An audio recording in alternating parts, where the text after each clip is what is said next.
Good morning everyone, good to see you all here. Our topic is practicing respectful communication online. Simulan na natin ang ating diskusyon tungkol sa komunikasyon. Ngayon, maaari mo bang ibahagi sa amin ang iyong karanasan? Isang beses,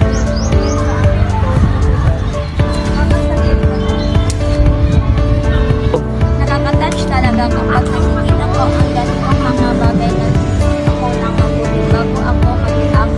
Isip ko kung ano ang magiging epekto ng aking mga salita. Tama ka niyan. Kaya dapat tayo. Paano kung may nagtatry talaga mag-provoke? Anong gagawin natin? Magandang tanong yan, Justin. Sa mga ganitong sitwasyon, mas mabuting iwasan na lang natin ang makipag-away at i-report natin kung kinakailangan. oo, sana ginawa ko yon. Sana hindi ko na lang pinansin. Nakaka-touch talaga kapag nakikita ko ang ganitong mga bagay. Nag-iisip ako ng mabuti bago ako mag-react. Iniisip ko kung ano ang magiging epekto ng aking mga salita. Tama yan. At pwede rin natin gamitin ang mga pagpapamalis natin para matuto tayo ng mga bagong paraan para makipag-usap online.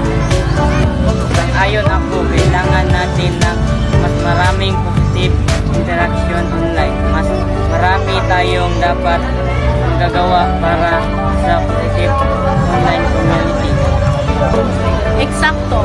Kaya nga tayo nag-uusap ngayon ay para matulungan natin ang isa't isa na maging mas mindful sa ating mga actions online. Sama-sama nating pagbutihin ang ating online interactions. Salamat sa inyong lahat. Nakakatulong